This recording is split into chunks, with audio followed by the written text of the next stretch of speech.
दोस्तों, तुलसी के पौधे से जुड़ी ऐसी कुछ महत्वपूर्ण जानकारी जो शायद ही आपको कोई बताएगा, और यह महत्वपूर्ण जानकारी हम आपको इस वीडियो में बताने वाले हैं। दोस्तों, शास्त्रों के मुताबिक तुलसी का पौधा बहुत पवित्र माना जाता है। शास्त्रों में बताया गया है कि तुलसी का पौधा भगवान विष्णु और माता लक्ष्मी को बहुत प्रिय है। वास्तु शास्त्र के अनुसार जिस भी घर में तुलसी का पौधा होता है वहाँ पर साक्षात माता लक्ष्मी अस्थायी रूप से वास करती हैं, और जो भी मनुष्य विधि पूर्वक और सही तरीके से तुलसी के पौधे की देखभाल और पूजा पाठ करता है तो ऐसे मनुष्य के घर में माता लक्ष्मी अपना स्थान बना लेती हैं। तुलसी के पौधे से जुड़े कुछ महत्वपूर्ण वास्तु नियमों का ध्यान रखना बेहद आवश्यक है। आइए जानते हैं उन महत्वपूर्ण वास्तु नियमों के बारे में। लेकिन वीडियो में आगे बढ़ने से पहले आप सभी से हमारा विनम्र निवेदन है कि हमारे चैनल को सब्सक्राइब करके बेल आइकॉन को प्रेस कर दे और इस वीडियो को लाइक करें और अपने दोस्तों के साथ वीडियो को शेयर अवश्य करें। दोस्तों, रोजाना तुलसी के पौधे का दर्शन करने और उसके सामने हाथ जोड़ने से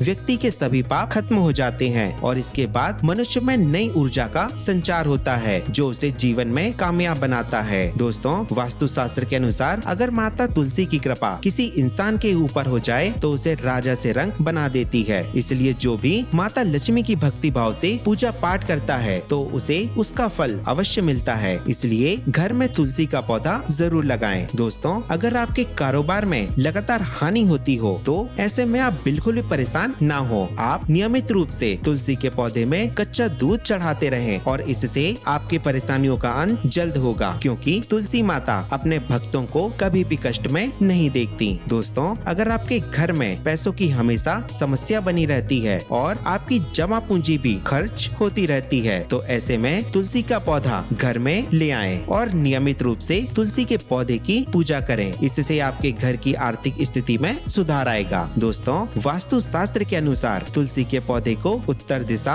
उत्तर पूर्व दिशा या पूर्व दिशा में लगाना चाहिए। दोस्तों, जब भी हम तुलसी के पौधे को घर में लेकर आते हैं तो गुरुवार के दिन भूल कर भी इस पौधे को न लगाएं और इस पौधे को सुबह के समय में ही लगाएं। दोस्तों, हमें तुलसी के पौधे के नीचे शिवलिंग और गणेश जी की मूर्ति को भूल कर भी नहीं रखनी चाहिए। और एक बात का विशेष रूप से ध्यान रहे कि तुलसी के पौधे पर अशुद्ध जल भूल कर भी नहीं चढ़ाना चाहिए और हमेशा साफ और स्वच्छ जल को ही तुलसी के पौधे पर चढ़ाएं। और आप जिस भी जल को पीने लायक उपयोग करते हैं तो ऐसे जल को ही तुलसी के पौधे में चढ़ाना चाहिए। दोस्तों, जिस भी घर में तुलसी का पौधा नहीं होता तो ऐसे घर में कबूतर अपना घोंसला बना लेते हैं और इसे बुरे केतु की निशानी माना जाता है। और एक बात का ध्यान रहे कि दक्षिण पश्चिम में या दक्षिण दिशा में हमेशा श्यामा तुलसी को रखते हैं। श्यामा तुलसी की पत्तियां बड़ी और हरे रंग की होती हैं और इसे तुलसा जी भी कहते हैं। और इस श्यामा तुलसी को दक्षिण दिशा में रखने से घर के वास्तु दोष दूर होते जाते हैं। दोस्तों, तुलसी के पौधे को घर की छत पर रखना सही नहीं माना जाता, लेकिन अगर आपके घर में घर की छत के अलावा दूसरी कोई और जगह तुलसी के पौधे को रखने के लिए ना हो तो इसके लिए एक उपाय को अवश्य करें। तुलसी के पौधे को छत पर अकेला बिल्कुल भी ना रखें। हमेशा इस पौधे को केले के पौधे के साथ रखें और इन दोनों पौधों को एकदम साथ में रखें और दोनों को मोली में बांध दें। इससे आपको वास्तु दोष की हानि बिल्कुल भी नहीं होगी। और महिलाओं का यह सबसे ज्यादा प्रश्न होता है कि मासिक धर्म के दौरान क्या तुलसी की पूजा की जा सकती है और क्या मासिक धर्म के दौरान महिलाएं तुलसी को जल चढ़ा सकती हैं या नहीं। तो दोस्तों, मासिक धर्म के दौरान महिलाएं अपवित्र हो जाती हैं, इसलिए मासिक धर्म के दौरान महिलाओं को कुछ कामों को नहीं करना चाहिए, जैसे अचार को हाथ बिल्कुल नहीं लगाना चाहिए, नहीं तो अचार खराब हो जाता है। और मंदिर में प्रवेश नहीं करना चाहिए और पौधों को भी पानी नहीं देना चाहिए, क्योंकि इससे पौधे सूखने लगते हैं। और मासिक धर्म के दौरान कोई भी धार्मिक कार्यों को नहीं करना चाहिए। इसलिए महिलाओं को मासिक धर्म के दौरान तुलसी की पूजा और तुलसी को जल नहीं चढ़ाना चाहिए और ऐसी स्थिति में तुलसी के पास भी न जाएं, वरना तुलसी का पौधा सूख सकता है। मासिक धर्म के चौथे दिन स्नान करने के बाद महिलाएं कोई भी धार्मिक कार्यों को कर सकती हैं। दोस्तों, अब हम जानते हैं कि ऐसी कौन सी चीजें हैं जो तुलसी के पौधे के पास बिल्कुल भी नहीं होनी चाहिए। दोस्तों, हमें तुलसी के पौधे के पास जूते, चप्पल या झाड़ू को बिल्कुल भी नहीं रखनी चाहिए। और कुछ लोग तुलसी के पौधे के साथ दूसरे पौधों को भी लगा देते हैं, जो कि एकदम अनुचित है, क्योंकि जिस भी गमले में तुलसी के पौधे को लगाया जाता है उसी गमले में अन्य पौधों को लगाना ठीक नहीं होता, क्योंकि इससे तुलसी के पौधे का विकास विकास ठीक तरह से नहीं हो पाता और इसी वजह से तुलसी का पौधा सूखने लग जाता है। अगर हम तुलसी के पौधे को जल में थोड़ा सा दूध मिलाकर चढ़ाते हैं तो ऐसा करने से तुलसी का पौधा एकदम हरा भरा और स्वस्थ रहता है दोस्तों। लेकिन एक बात का ख्याल रहे कि पानी में दूध की मात्रा ज्यादा नहीं मिलानी चाहिए। अगर आप पानी में दूध को ज्यादा मिलाते हैं तो इससे तुलसी का पौधा खराब हो सकता है। तो दोस्तों, आपको तुलसी से संबंधित यह जानकारी कैसे लगी हमें कमेंट बॉक्स में जरूर बताएं और वास्तु शास्त्र से संबंधित वीडियो को देखने के लिए हमारे चैनल को सब्सक्राइब करें और वीडियो को लाइक और शेयर जरूर करें। धन्यवाद।